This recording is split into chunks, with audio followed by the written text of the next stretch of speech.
On fera les questions à la fin, ok? Alors, le drilling. Il y a une association qui s'est développée, il y a un congrès début février sur la prise en charge du SOPK, qui, je vous rappelle, est l'endocrinopathie la plus fréquente des femmes, plus fréquente que le diabète, ce qu'on oublie complètement. En France, dans la population caucasienne, c'est 8% des femmes. Lorsque vous allez dans les populations du Moyen-Orient, c'est 25% des femmes. Je vais régulièrement travailler en Arménie, c'est 20 à 30% des femmes qui ont les SOPK. Et puis à l'extrême, quand vous allez en Inde, dans une région qu'on appelle le Décan, qui est la région de Bangalore du centre de l'Inde, c'est 50% des femmes qui ont un SOPK. Donc c'est une maladie génétique extrêmement fréquente. Et si on se marie entre gens du Moyen-Orient ou tout ça, ben on va augmenter la fréquence. Donc c'est excessivement fréquent. Donc comment on prend en charge? Donc on estime que c'est aux alentours, tiens, comme l'endométriose, 10% des femmes en âge de procréer. Alors, on est toujours sur les critères de Rotterdam, qui ont été définis lors d'une conférence de consensus en 2004, qui ont été un peu remaniés en 2008, mais pas franchement. En gros, il faut 2 des 3 critères suivants. Oligoanovulation, donc c'est aménorrhée ou spanioménorrhée avec des règles une fois de temps en temps. Une hyperandrogénie clinique et ou biologique. Biologique, c'est la testostérone libre, je vous rappelle. Et puis clinique, eh bien c'est acné, hyperpilosité, score de Feringham, la barbe, etc. Et puis des ovaires polykystiques à l'écho. Alors, je vous rappelle, dans les critères de Rotterdam, c'est 24 follicules sur les 2 ovaires. Ça, vous oubliez, parce que les critères ont été faits en 2004, à une époque où l'écho, ben, bien sûr, elle existait en 2004, mais ce n'est pas les sondes qu'on a actuellement. Aujourd'hui, monter en fait la normalité du nombre de follicules au moins jusqu'à 30 ou 32. Et ce n'est qu'au-dessus de ces chiffres qu'on va parler d'ovaires polykystiques. Alors il faut bien sûr différencier le SOPK, où les ovaires, les follicules sont en périphérie, de l'ovaire dystrophique, où vous avez des follicules partout répartis dans l'ovaire. Donc ce n'est pas la même chose, ce n'est pas la même maladie. Alors, ça, pour la fertilité, on connaît le retentissement. Vous savez très bien que le SOPK, c'est une maladie générale. Vous aurez plus de cancer de l'endomètre, plus d'hypertension, plus de diabète. Alors, le diabète, c'est important parce que le jour où elles seront enceintes, elles font bien sûr plus de diabète gestationnel. Alors, la prise en charge de l'infertilité. Déjà, 1 sur 2 va avoir des enfants, sans vous voir. Donc, quand on est amené à avoir une gamine qui a 15 ans, 18 ans, 20 ans, qui a des règles 3 fois par an, vous ne lui faites pas souvent une écho pelvienne parce qu'elle peut ne pas avoir de rapport. Elle vient vous voir parce qu'elle a des règles 2 fois par an et sa mère lui dit tiens, c'est pas normal, on va voir le docteur. Donc par une écho abdominale, à l'extrême parfois, on fait des IRM pour faire le compte folliculaire, je trouve ça un peu exagéré, mais enfin au cas où. Si vous faites le diagnostic, surtout rassurez-les sur leur fertilité. 1 sur 2, même s'ils ont des règles une fois de temps en temps, auront des grossesses. Donc, ce qui veut donc dire qu'il faut qu'elles prennent une contraception, parce qu'évidemment, elles n'ont plus de repères. Tout le monde n'a pas envie d'avoir des enfants de manière inopinée à 18, 20 ans, 22 ans. Donc, bien penser à leur donner une contraception œstroprogestative. Bon, le jour où elles veulent une grossesse, je vous rappelle la définition de l'infertilité par l'échereux, c'est des rapports réguliers depuis 1 an. Donc, quand depuis 1 an, elles n'ont pas d'enfants, eh bien, elles vont rentrer dans un circuit d'infertilité. Circuit d'infertilité, la seule indication du citrate de clomifène, je vous rappelle, c'est les patientes ayant un syndrome des ovaires micropolykystiques. Aucune indication du citrate de clomifène chez des patientes dites infertiles, d'origine, ce que vous voulez. Citrate de clomifène, c'est sous-entendu que pour du SOPK. On va donner en général, c'est débattu, entre 3 à 6 cycles de stimulation. Vous commencez à 50 mg. Alors, les schémas thérapeutiques, c'est J2, J5, J3, J6 ou J4, J8. En gros, c'est 5 jours de traitement. vous faites 2 cycles à 50, vous faites 2 cycles à 100 et vous faites 3 et 2 cycles à 150. N'oubliez pas de faire une écho vers J12 parce que si vous avez une réponse trop importante, surtout vous leur dites de ne pas avoir de rapport parce que toutes les grosses grossesses multiples que vous avez, les 4, 5, 6, c'est toujours issu du SOPK mal traité. Donc attention à la stimulation du SOPK, il faut les surveiller au moins par une écho, pas forcément par des dosages. Et puis ensuite, le SOPK ne marche pas. Alors, première chose, c'est quoi la définition du citrate de clomiphène qui ne marche pas? Est-ce que c'est les femmes qui n'ovulent pas ou est-ce que c'est les femmes qui ne sont pas enceintes? C'est pas du tout la même chose. Ce qui veut donc dire qu'idéalement, sur un cycle de stimulation par du citrate de clomiphène, n'oubliez pas de doser vers J20 ou J22 la progestérone. Si elle est restée basse, elle n'a pas ovulé. Si elle est élevée, elle est simplement pas enceinte, même si elle a ovulé. C'est pas exactement la même chose. En deuxième intention, qu'est-ce qu'on va faire? Eh bien, il y a un débat. Est-ce qu'on va faire un drilling ovarien ou est-ce qu'on va faire une stimulation par gonadotrophine? Globalement, l'efficacité, elle est pareille. Et il n'y a pas de réponse dans la littérature, qu'est-ce qu'il faut faire? Mais comme l'infertilité a été majoritairement pris par les endocrinologues, eh bien, on fait de moins en moins de drilling ovarien. Moi, je trouve ça dommage et je vais essayer de vous montrer pourquoi. Parce que je trouve ça plus sympa de faire un enfant dans son lit sans passer par le docteur que par un cycle de stimulation avec insémination, même si ça donne le même résultat. Alors le drilling, l'efficacité, 80% d'ovulation spontanée dans les 3 mois qui suivent. Les patientes, je vous rappelle, majoritairement, elles ovulent 2 ou 3 fois par an. 50% de grossesse spontanée dans les 12 mois. C'est-à-dire que quand on fait un drilling, dans l'année qui suit, il y a près d'une femme sur deux qui va avoir un accouchement. Donc, enfin, qui va avoir un début de grossesse qui aboutira à un accouchement. Alors, il y a plein de données dans la littérature depuis plus de 20 ans. Les avantages, malgré la chirurgie, ça coûte moins cher. Ça a un effet à long terme parce qu'en fait, ça va jusqu'à une efficacité qui a été démontrée par Hammer, qui est celui qui a le plus publié, qui est un chirurgien à Sheffield en Grande-Bretagne, enfin en Angleterre.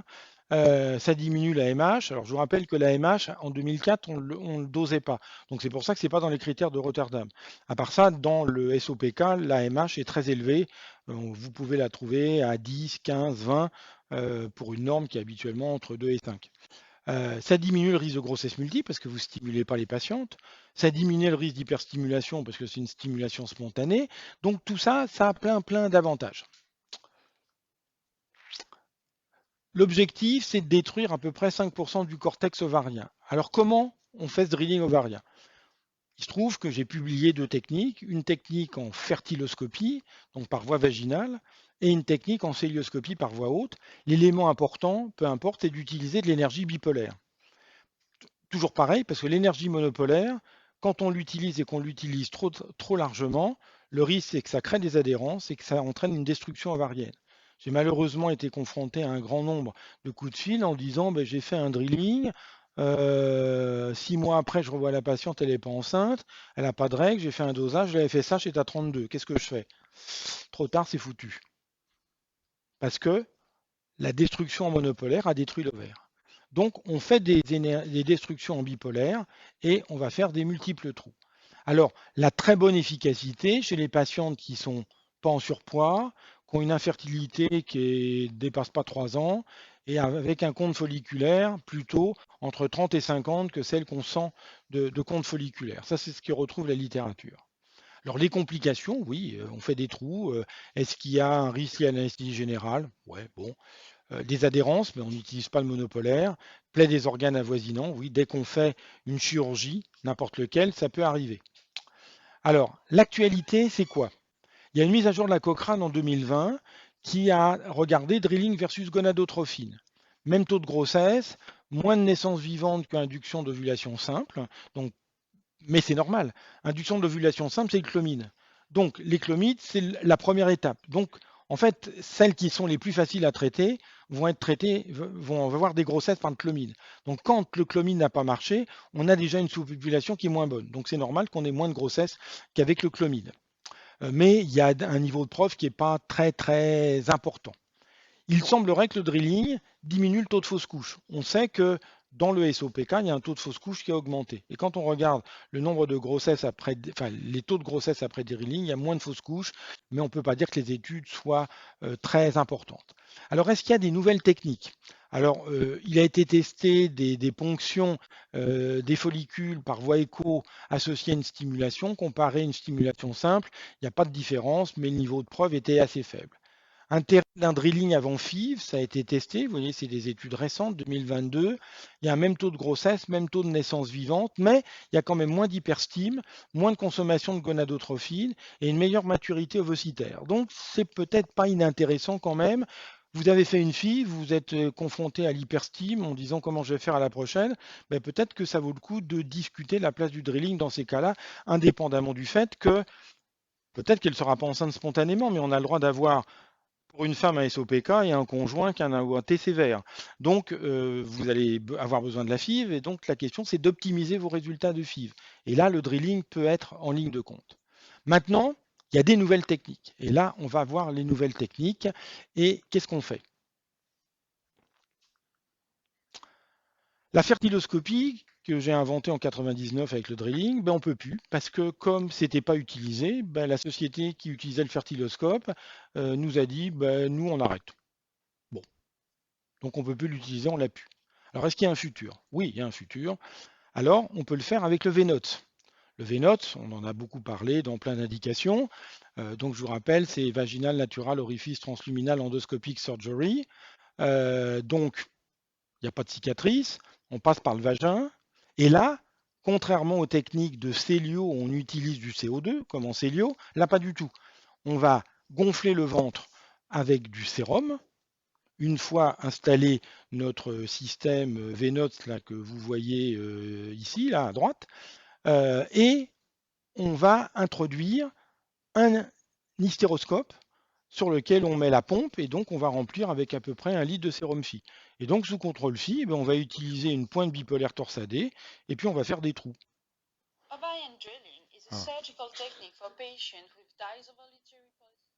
Voilà.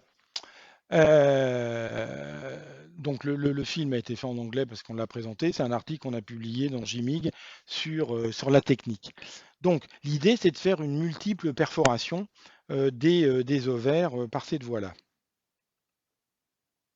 Je vais avancer un petit peu, si j'arrive. Bon, j'arrive pas.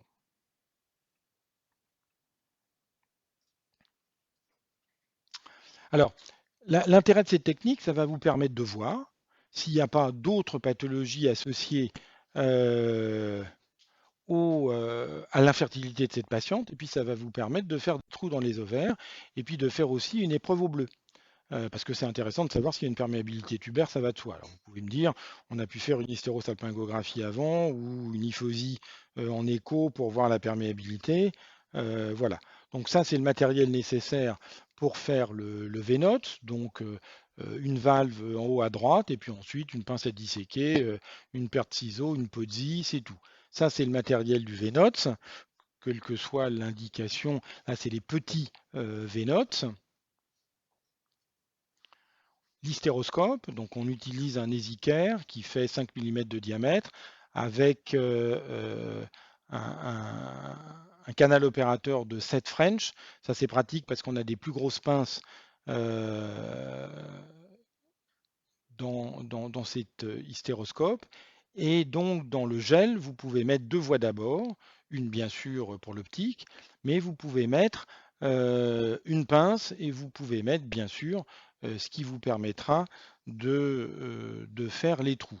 Donc ça c'est pour insérer, je ne sais pas si vous connaissez la technique, mais donc on fait le trou, hop, on va rentrer dans le ventre. Et la nature étant très bonne, je vous rappelle, alors on commence en hystéroscopie en général parce qu'un grand nombre de ces patientes ont une hypertrophie de l'endomètre. Donc il est bien de vérifier d'abord par l'hystéroscopie comment est sa cavité, s'il n'y a pas une hypertrophie. Et dans les situations où il y a une hypertrophie, il nous arrive de faire des résections superficielles de l'endomètre, pas un curetage. Hein. La curette, c'est rentre dans l'histoire de la médecine, on n'utilise plus, mais vous faites une résection superficielle pour retirer le trop-plein. Donc ensuite, comment fait-on le veinose. Donc vous voyez, avec la PODSI, on prend la lèvre postérieure du col, on incise, après infiltration,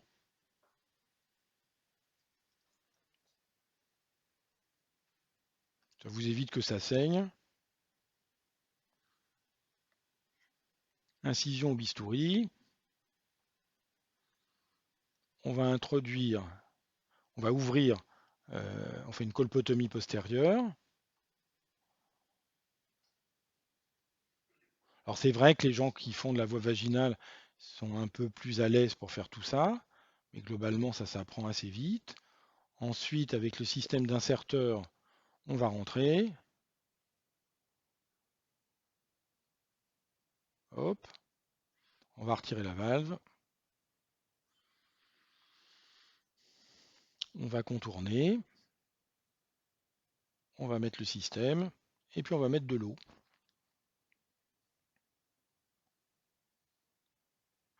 Donc vous voyez sur l'hystéroscope, on introduit l'électrode bipolaire. Alors on va avoir besoin ou pas d'une pince, pas toujours. Donc là on est dans le ventre. Puis vous savez, la nature est bien faite. Les deux ovaires, je vous rappelle, ils ne sont pas à gauche et à droite, mais ils sont derrière l'utérus. C'est-à-dire que vous tombez en plein dedans. Et comme les ovaires sont gros, vraiment, il n'y a aucune difficulté pour les voir. Et là, avec la sonde bipolaire, eh bien, on va perforer complètement tout la paroi de l'ovaire en toute sécurité, puisque vous êtes sous contrôle de la vue. Et en général, on fait une dizaine de trous par ovaire. Voilà. Et là, ensuite, à la fin, ben, vous faites une épreuve au bleu. L'intervention, ça dure un quart d'heure. Hein, donc, c'est vraiment sans difficulté. C'est ce qu'on faisait exactement la même chose en fertiloscopie. Mais bon, voilà, ben, on est retombé sur nos pieds avec des résultats qui donnent 50% de grossesse vraiment dans l'année qui suit. Non, ça, je passe. Et puis, on est actuellement le centre qui explore ça en France. C'est les techniques par voie vaginale éco-guidée. C'est la technique à Blacker. C'est quoi cette technique? Eh bien, on est sous anesthésie locale. Vous voyez la sonde d'écho, donc on va introduire une aiguille d'énergie bipolaire, donc c'est de la radiofréquence, et sous contrôle écho, comme si vous alliez ponctionner en fait un follicule, vous allez rentrer dans l'ovaire. Et là, eh bien, on va en fonction du diamètre de l'ovaire, eh bien, faire un certain nombre de perforations sur chaque ovaire. Donc ça, c'est le générateur qui nous donne. Ça, c'est l'aspect du drilling classique, du drilling avec Ablaker. Donc on ne voit pas de trou. Et là, vous allez voir le film. Il est court, hein, il dure 1 minute. Donc vous voyez le système. Donc c'est une étude qui est commune là aussi avec les Britanniques et les Belges. Donc, vous voyez comment sort l'aiguille. Donc ça, c'est l'inserteur. La sonde d'écho standard. La protection telle que vous connaissez. On met le porte-aiguille et hop. Et là, on fait juste une anesthésie locale au niveau des cul-de-sac.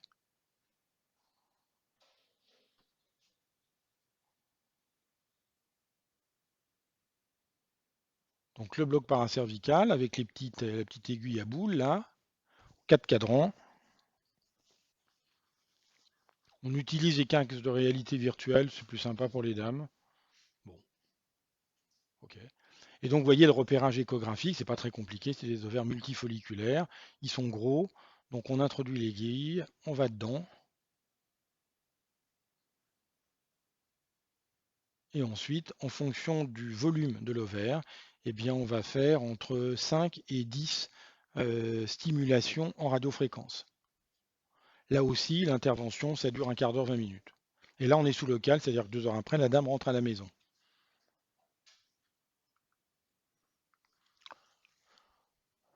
Les indications, pour l'instant, elles sont très strictes. Ce ne sont que des patientes qui n'ont pas ovulé sous citrate de clomiphène.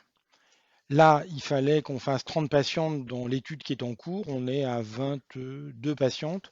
Donc, on va bientôt finir cette étude. Pour vous donner une idée, nous, on a fait 6 patientes, on a 4 grossesses évolutives. Donc, relativement intéressant. Ça, c'était les cas de patientes. Donc, ça doit revenir à la mode. Parce que je ne vois pas l'intérêt d'enquiquiner des patientes. Beaucoup sont jeunes avec le SOPK, elles n'ont pas 40 ans, parce qu'à 40 ans, souvent, elles vont mieux, puisque vous savez que la fertilité s'améliore avec le temps, et que ces traitements, d'autant plus simplifiés qu'on va pouvoir les faire sous local, en fait, vont même pas mettre la place de la dangerosité, entre guillemets, de la chirurgie, des résultats qui semblent vraiment, vraiment intéressants. Alors c'est sûr que soit il faut que les endocrinos apprennent à faire ça, ou soit on revient vers le chirurgien, parce que quand même, les créateurs de la fécondation in vitro, je vous rappelle, il y a 45 ans, ce n'étaient que des chirurgiens. Donc peut-être que l'infertilité, elle peut être aussi de nouveau prise en charge par les chirurgiens, ou en tout cas une certaine fertilité, parce qu'il faut travailler ensemble. Il ne s'agit pas de dire, parce que c'est un SOPK, c'est moi, le crinologue, qui vais garder les patientes. Je pense qu'il faut discuter et discuter ensemble quelle est la meilleure tactique, mais en tout cas, en termes de taux de grossesse, eh bien, c'est sûrement intéressant. Merci.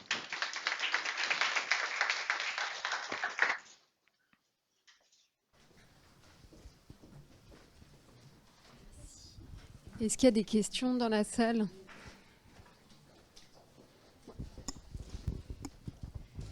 Merci. J'avais une question sur l'utilisation du garrot pour des gros fibromes oui, c'est une bonne idée. Myomatés par laparotomie. C'est une très bonne idée. Ça peut tout à fait. Bonjour, tu vas bien. Simplement, dans certains utérus très fibromateux, c'est pas toujours facile d'aller mettre le garrot à la base pour avoir la bonne striction des artères utérines. Mais quand vous pouvez, oui, c'est très bien. Et est-ce qu'on pourrait envisager faire systématiquement une myomectomie chez ces femmes avant la FIV? Si on s'est dit, bon, on ne veut pas prendre de risque, elles ont quand même des fibromes. Moi, je pense que non, tout simplement parce que dans la majorité des cas, les fibromes n'ont aucun lien avec l'infertilité.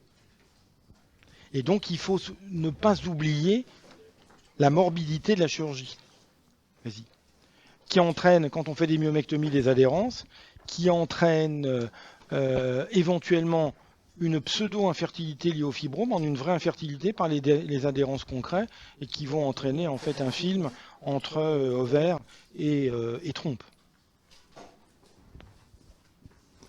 Alors, il y a une question sur le chat qui est: comment peut-on expliquer les saignements sur des myomes type 4?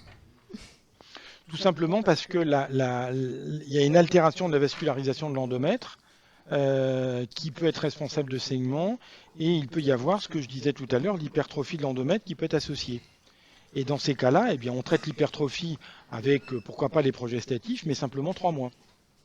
Et après, ça va s'arrêter.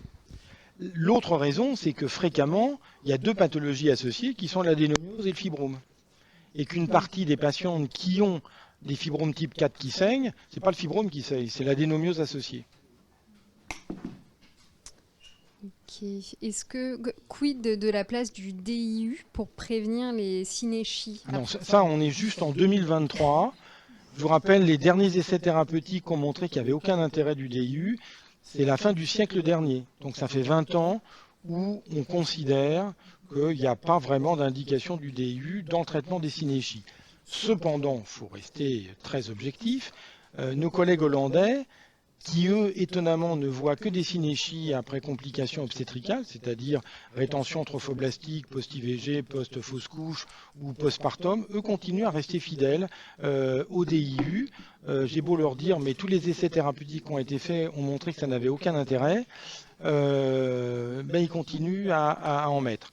Par expérience, on a 20% des patientes qu'on opère de synéchie qui sont enceintes dans les 2 ou 3 mois qui suivent la synéchie opérée. Donc, c'est trop absurde de leur mettre un DIU, c'est d'autant que si vous l'opérez des synéchites, c'est pour qu'elles soient enceintes. Donc, aucun intérêt. Je voulais juste savoir si le taux d'AMH pouvait guider la réponse au traitement dans la SOPK. Si on a un taux d'AMH très élevé, est-ce que pour le SOPK? Oui. Est-ce que ça peut La guider? La question est bonne, mais il n'y a malheureusement pas de réponse. Ce que je fais quand même, c'est que les patientes qui ont un taux d'AMH très élevé, c'est-à-dire 15, 20, 30, au lieu de faire 8 ou 10 trous, j'en fais 15 ou 20. C'est simplement par expérience personnelle, parce qu'il y a une place au deuxième drilling. De temps en temps, on a des patients qui ont 80 ou 100 follicules. On fait comme d'habitude. Puis on s'aperçoit que le drilling qu'on a fait, ça n'a pas marché. Donc la question, c'est qu'est-ce qu'on fait? Est-ce qu'on les stimule? Ou est-ce que, et le premier qui a fait le deuxième drilling, c'est Hammer, celui de Sheffield, qui a montré 50% de grossesse avec un deuxième drilling. Nous, on a fait aussi peu de temps après une série qu'on a publiée, on a aussi 50% de grossesse. Et à chaque fois, c'était dans des cas où en fait peut-être qu'on n'avait pas assez drillé parce qu'il y avait des très gros ovaires et que les études n'ont pas réellement été faites comme ça. Alors, il y a une question à distance sur est-ce que l'énergie monopolaire a un effet délétère sur l'endomètre et les tissus sous-jacents? Ah mais moi je pense que l'énergie monopolaire c'était une autre époque. Il ne faut plus l'utiliser. Sur un plan diffusion de l'énergie, elle est plus importante. Donc en hystéroscopie, je ne vois pas l'intérêt. En chirurgie, célio ou la paro, le problème est potentiellement différent. Mais en hystéroscopie où la discussion se pose, c'est tellement plus facile, moins dangereux, vous n'avez pas de complications ioniques, etc. avec le sérum Phi, sauf si vous fermez le robinet et qu'il y a le sérum Phi où vous passez 3 litres, 4 litres, 5 litres en circulation générale. Là, bien sûr, il y aura une complication, mais c'est des complications de surcharge, pas des complications ioniques. C'est-à-dire que le TUR syndrome qui a été décrit, il a été décrit par les chirurgiens urologues pour la prostate, mais sur le glycocol, tel qu'on a utilisé longtemps en hystéroscopie pendant 20 ans. Mais là, quand même, depuis 20 ans, il faudrait que tout le monde passe au bipolaire. Et je pense que Philippe Landowski va vous dire ça. Mais non. Il y a eu plusieurs questions sur le mur postérieur minimal pour faire une myomectomie par hystéroscopie pour les fibromes type 2. Donc, je suis obligée de la poser. Gardez à l'esprit que c'est 5 mm. On est là pour donner des guides pour avoir des chirurgies en sécurité. Et puis ponctuellement, je vous ai dit que moi je ne respectais pas de mur, mais parce qu'on a l'habitude, parce que ces patientes on les opère sous contrôle écho, mais il ne faut pas partir bille en tête quand on n'a pas beaucoup l'habitude. Donc quand on a moyennement l'habitude, on va dire, jusqu'à moyennement l'habitude, gardez le mur de sécurité de 5 mm, vous n'aurez pas de souci. Pour les chirurgies de fibromes par voie cystoscopique ou laparotomie, par rapport à la voie d'abord, parce qu'il y a une complication qui peut altérer un peu le pronostic de fertilité, c'est l'ouverture de la cavité et l'ouverture de la cavité urine. Et finir par enlever avec le fibrome une bonne partie de l'endomètre. Ah non. Donc, non. Par rapport à la voie d'abord. On peut ouvrir la cavité, mais on ne va pas retirer l'endomètre. Ou alors on est totalement maladroit et il ne faut pas être chirurgien. Mais quand on ouvre la cavité, ça peut arriver. Je veux dire, vous êtes sur des fibromes type 2, 5 ou 3, vous êtes tellement près qu'il ne faut pas vous dire « Oh là là, j'étais mauvais, j'ai ouvert la cavité ». Il faut simplement fermer en restant extramuqueux. Et si vous faites l'hystéroscopie de contrôle 1 ou 2 mois après l'intervention, eh bien vous allez voir que c'est parfaitement cicatrisé, il n'y a pas de conséquences. Même si on aborde un fibrome postérieur par voie antérieure. Ah ben non, un fibrome postérieur, ça s'aborde par voie postérieure. Non, on ne va pas traverser la cavité pour aller retirer le fibrome. Là, non. Effectivement, on peut faire plusieurs hystérotomies. Bon, ok, mais c'est pas grave. L'essentiel, c'est de bien suturer la paroi. Indication de la césarienne après myomectomie. Juste, je rebondis parce qu'il y a une question justement sur délai entre myomectomie avec effraction de la muqueuse et grossesse et mode d'accouchement. Donc je pense que ça rassemble un peu. Comme je vous l'ai dit tout à l'heure, pour nous, d'abord on va tenir compte de l'âge de la patiente. Vous comprenez bien que si vous avez une patiente qui a plus de 35 ans, je trouve ça complètement absurde de leur dire attendez un an, on se revoit, etc.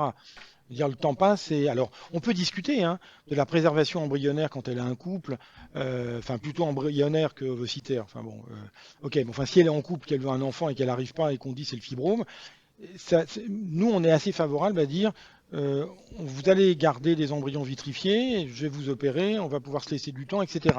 Il n'empêche que en 4 mois, c'est parfaitement cicatrisé. Si vous faites l'hystéroscopie de contrôle et qu'ensuite vous contrôlez la paroi. En écho, on voit très bien en écho 3D comment c'est cicatrisé. Au bout de 4 mois, vous dites bingo, allez-y. Alors soit spontanément, soit en fonction des indications reprises d'un traitement en AMP. Bon, ça, chaque cas est particulier, mais 4 mois, c'est bien. Alors maintenant, peuvent-elles accoucher par en bas ou pas? Là, je parle pour des myomectomies céliaux ou laparotomiques. J'ai envie de dire, ça va dépendre du nombre d'hystérotomies qui ont été faites, de la qualité de la cicatrisation. Mais nous, on n'est pas césarienne systématique pour des patientes ayant une myomectomie. Par contre, quand on est, je vous disais tout à l'heure qu'avec la population afro-caribéenne qu'on a sur Bicêtre, on va retirer jusqu'à 1 kg, 1,5 kg de fibrome, là oui, on fera une césarienne. Parce qu'on a fait plein d'hystérotomies. Bien sûr, on est bon, tout le monde le sait, mais bon, est-ce qu'on est parfait sur la cicatrice et tout ça? Restons modestes, donc on fait une césarienne vers 38 semaines. Même si le délai est de 4 mois, puisque ça cicatrise au bout de 4 mois, est-ce qu'on envisage une grossesse à l'issue des 4 mois? Oui. Et la PABAS est acceptée à ce moment-là? Ah oui, bien sûr. Ouais, c'est ce qu'il vient de dire. Mais Ouais. toutes ces histoires de délai, 1 an après césarienne, tout ça, mais gratter, ça sort d'où? Ouais. Ça sort de gens qui ont eu un pouvoir à un moment donné et qui ont dit c'est comme ça. Mais c'est pas comme ça qu'on fait de la médecine. On fait des études, on évalue. Or là, on n'a jamais rien démontré sur l'histoire. Même un an, le truc, quand la grossesse a lieu moins d'1 an après la dernière césarienne, eh ben, faut pas qu'elle accouche par voie basse, il faut qu'elle ait une césarienne. Mais ça sort d'où? Zéro étude. Mais on revient dans les discussions, la décision partagée que vous avez avec la femme, avec le couple. Si elle a la trouille, il faut une césarienne. Ok, mais vous avez discuté avec elle. Mais de manière scientifique, vous n'avez pas imposé un truc qui n'a jamais été démontré. Ok. Je fais une dernière question qui est par quel mécanisme le drilling améliore la fertilité? Ça, c'est une bonne question. Je trouvais ça pas mal. Ce qui est étonnant, c'est que les patientes qui ont une hyperandrogénie, j'ai parlé de la testostérone libre, vous faites un contrôle hormonal 48 heures après, les androgènes sont revenus à la normale. Donc ça veut dire qu'il y a une somme de mécanismes qui se fait en ayant multiperforé cette paroi ovarienne qui est hypertrophiée dans le cas du drilling. Maintenant, quel est le rôle de la cytokine lambda, enfin lambda c'est pas son nom, mais dont on ne connaît pas le nom, ou de l'interleukine machin, etc. Il doit y avoir des substances qui interviennent, mais comment? Personne n'a jamais démontré ça. Qu'on aimerait trouver et comprendre, mais on ne sait pas. Mais malheureusement, ce qui est dommage après le drilling, c'est qu'on va avoir l'hyperandrogénie. Vous savez que c'est à peu près 30% des patientes qui ont SOPK qui ont une hyperandrogénie. On va diminuer l'hyperandrogénie clinique, mais celle qui a ma barbe va la garder. Donc on va avoir une diminution hormonale, mais pas toujours un traitement de l'hyperandrogénie clinique qu'ont ces patientes avec la pilosité sur le menton, avec des aisselles abondantes ou sur le plan du pubis de manière importante, même si elles sont pour beaucoup d'entre elles rasées. Voilà. Bon, merci beaucoup. Alors, ça, en fait, c'est juste pour ceux en distanciel. Il n'y a pas de micro dans la salle, mais on entend suffisamment. Et ça. Je le récupère lors du rendez-vous à demain.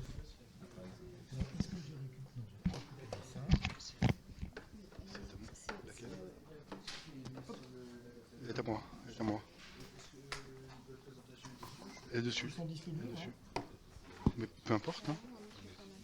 Si tu... Moi, si elle est, je l'ai mis sur. Moi, peu importe, sinon, puisqu'elle est là-dessus, elle est sur la clé, là. Donc, peu importe, hein.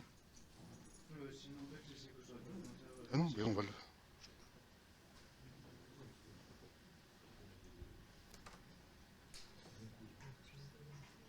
Merci.